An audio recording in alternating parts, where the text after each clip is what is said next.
it's Lindley Oz, and about, I don't know, maybe 15 minutes ago, the Associated Press published an article titled U.S. Officials Warn of Climate Risk as Trump Dismisses It. Now they're saying this is a national security threat. So this is very important. And I'm going to share with you something they put out in 2015 as well. So they've known about this for quite some time. It says, senior U.S. officials warned Wednesday that climate change is an increasing threat to national security, a message at odds with a broader Trump administration effort to downplay the threat from global warming. Now, it doesn't matter whether you believe in global warming or not, and I'm going to get a gazillion people saying global warming isn't real. Okay, I'm with you, I hear you, and all that, but that's not what matters here, so pay attention.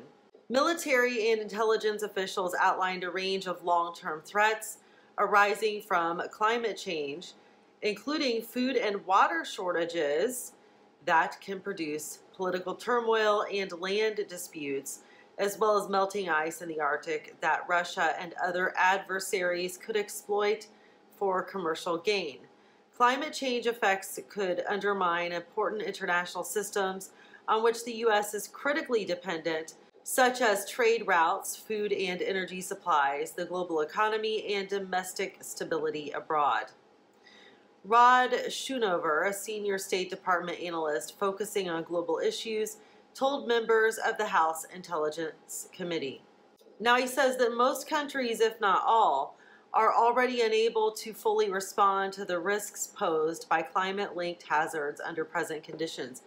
Now I'd say we're already seeing some of the outcomes of this, such as this horrible tornado that took place here in my town just recently.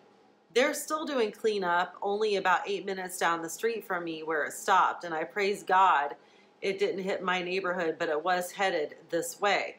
And it's horrible. We have not had a tornado like that anywhere near here since 1973. So this was big for us. And not only that, if you saw one of my more recent posts, I did an article from Michael Snyder's website. You can go check that out. And it was talking about the amount of tornadoes that hit in a short amount of time. I wish I had that article here on the screen. I will go ahead and add a picture of it for you on the screen here in this report so you can see what I'm talking about. So they're talking about this national security threat. And like I said, they've known about this since 2015. It says the assessments laid bare the disconnect between senior officials who regard climate change as a long-term global threat and the views of President Donald Trump, who has repeatedly broken from that message and even belittled his own government's views. Trump said, "I believe that there's a change in weather and I think it changes both ways." He said in an interview on Good Morning Britain that aired on Wednesday. Don't forget, it used to be called global warming. That wasn't working. Then it was called climate change. Now it's actually called extreme weather because with extreme weather, you can't miss. The politics of climate change were present in an otherwise science-heavy hearing with one Republican congressman, Representative Chris Stewart of Utah, asking whether public discourse on the topic was truly helped. When you hear warnings for emotional claims that turn out not to be true. So there's more on this, such as Peter Kimmel, the counselor to the National Intelligence Council at the Office of the Director of National Intelligence, replied that he and the other witnesses were attempting to separate the national security implications of climate change from the mere emotional concerns. So there's a lot more there in that article, but this was just put out a little bit ago. But now I'm going to take you back to 2015. This is from the U.S. Department of Defense website, July 29, 2015. It says DoD releases report on security implications of climate change. Washington. Global climate change will aggravate problems such as poverty, social tensions, environmental degradation, ineffectual leadership, and weak political institutions that threaten stability in a number of countries, according to a report the Defense Department sent to Congress yesterday. Again, this article is from 2015. I just want to remind you of that in case you're just now tuning in or something. The previous one that I just shared was from literally like 15 minutes ago. The Senate Appropriations Committee requested the report in conjunction with the Defense Appropriations Act for fiscal year 2015, asking that the Undersecretary of Defense for Policy provide a report that identifies the most serious and likely climate-related security risks for each combatant command and the way those commands integrate risk mitigation into their planning processes. So there's another heading that says fragile states vulnerable to disruption. The report finds that climate change is a security risk, Pentagon officials said, because it degrades living conditions, human security, and the ability of governments to meet the basic needs of their populations. Communities and states that already are fragile and have limited resources are significantly more vulnerable to disruption and far less likely to respond effectively and be resilient to new challenges, they added. The Department of Defense's primary responsibility is to protect national security interests around the world, officials said in a news release announcing the report's submission. This involves considering all aspects of the global security environment and planning appropriately for potential contingencies and the possibility of unexpected developments, both in the near and the longer terms. So that was back from 2015. And then there was an article from October of 2014 from the United Nations that says climate change threatens national security, says Pentagon. So we've got 2014, 2015, and then now, just about 15 minutes ago, I'm sure longer than that, as I'm sitting here recording, in which U.S. officials warn of climate risk as Trump dismisses it.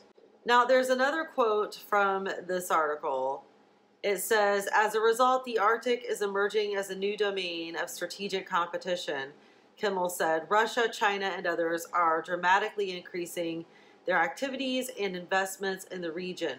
Jeff Ringhausen, Senior Naval Intelligence Manager for Russia and Eurasia at the Office of Naval Intelligence, was more cautious in his assessment, but still conceded a potential threat to U.S. allies posed by a changing Arctic environment. He said Russia was working to modernize infrastructure on its northern coast and on some of its Arctic islands, with the goal of establishing itself as an economic force. Though Moscow believes there's substantial economic potential in the Arctic, U.S. officials aren't so confident, Ringhausen said. Now again, there's more on that. Naval intelligence assesses that this economic potential exists, but that the Russian government appears overly optimistic regarding its development in the near and medium term. He said that while Arctic shipping is likely to increase as a result of thawing, the region will probably account for only a small portion of overall global shipping. The more direct threat is to U.S. allies in the Arctic rather than to the U.S. itself, he said. So, very interesting. We know that this whole New World Order agenda is to cause chaos, to cause problems, in which we will need a one world government leader. And that's what they're striving for, people. They want a one world leader, and we know who that is. That person will be the Antichrist. So something to watch, definitely very important. They're saying this is a threat to our security, and I can see how that can happen. We have been seeing some strange weather patterns as of late, and just a lot of tragedies all over the United States of America. We know that Jesus Christ himself warns about such things. I suggest you take a look at Matthew chapter 24. We're going to start with the signs of the times and the end of the age, and that is seen in Matthew chapter 24, beginning with verse 3. Now as he, Jesus, sat on the Mount of Olives, the disciples came to him privately, saying, Tell us, when will these things be, and what will be the sign of your coming and of the end of the age? Jesus answered and said to them, Take heed that no one deceives you, for many will come in my name, saying, I am the Christ, and will deceive many. And you will hear of wars and rumors of wars. See that you're not troubled, for all these things must come to pass, but the end is not yet. For nation will rise against nation, and kingdom against kingdom, and there will be famines, pestilences, and earthquakes in various places. All of these things are the beginning of sorrows. Then they will deliver you up to tribulation and kill you, and you will be hated by all nations for my name's sake. And then many will be offended, will betray one another, and will hate one another. Then many false prophets will rise up and deceive many, and because lawlessness will abound, which it is, the love of many will grow cold, which it has. But he who endures to the end shall be saved. And this gospel of the kingdom will be preached to all the world as a witness to all the nations, and then the end will come. Let me just ask you this. Jesus' own words. Has the gospel been preached to all nations through means of the internet? Indeed, it has. We're seeing all these strange things, and, well, it's definitely noteworthy, to say the least, and definitely signs that we are indeed in these end times. So I try to bring you this news to warn you, not to scare you, but to warn you so you can take joy in the fact that the end is near and that we are the generation who will see the things that John the Revelator himself spoke of in the book of Revelation. The day and the hour which no man knows, but the season that so many generations have hoped for, longed for, and watched for. So let me just remind everyone of this. Troubled times are coming. There's many of you out there who think you're going to escape everything, and you won't. Jesus himself talked about the beginning of sorrows. No matter what your belief is, whether you're pre-trib, mid-trib, post-trib, whatever, there's a gazillion different trib beliefs. The fact is that we must be ready, spiritually first and foremost, as well as prepared physically. Look at the people in my town who are suffering as a result of this terrible tornado. So to say that no harm can come to you or your family and you're going to be okay is just complete and utter ignorance and silliness, to say the least. There's people all over the world who can attest to suffering of some sort, even including death. So to think that you're just going to escape everything